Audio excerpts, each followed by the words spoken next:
സമൃദ്ധിയുടെ ഒരു തിരുവോണം കൂടി ആഘോഷിച്ചു മലയാളികൾ. ലോകത്തിന് പകർന്നു നൽകിയ സമത്വത്തിന്റെയും ഒരുമയുടെയും സന്ദേശം ഉറപ്പിക്കുന്നതായി ഇക്കൊല്ലത്തെ ആഘോഷങ്ങളും.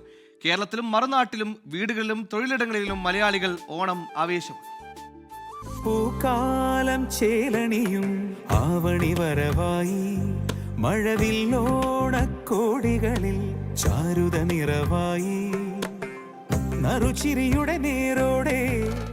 കള്ളവും ചതിയുമില്ലാതെ മനുഷ്യരെയെല്ലാം സമന്മാരായി കണ്ട മഹാബലിയുടെ സദ്ഭരണകാലത്തിന്റെ ഓർമ്മ പുതുക്കുകയാണ് മലയാളികൾ.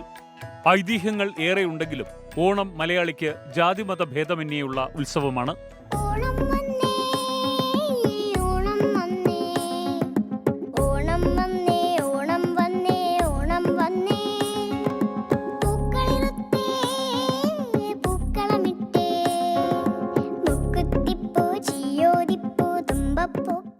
ആടിയും പാടിയും സദ്യയുണ്ടും നാടാകെ ആഘോഷം. തിരുവോണ ദിനത്തിന് ആവേശമായി ഓണക്കളികളും ഓണത്തെല്ലും.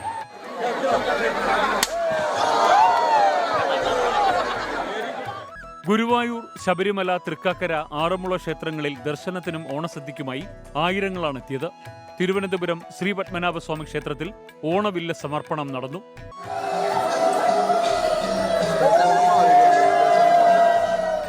മറുനാടുകളിൽ മലയാളി ഉള്ളിടത്തെല്ലാം ഓണം കെങ്കേമമായി.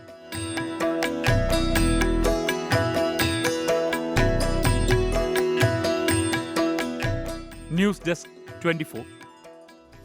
ലോകത്തെവിടെയായാലും ഏത് സമയത്തും 24 വാർത്തകളും ഓഗ്മെന്റഡ് റിയാലിറ്റി പാക്കേജുകളും എക്സ്പ്ലെയിനറുകളും വിശദമായി കാണാൻ ഞങ്ങളുടെ യൂട്യൂബ് ചാനൽ നിങ്ങൾക്ക് സബ്സ്ക്രൈബ് ചെയ്യാം.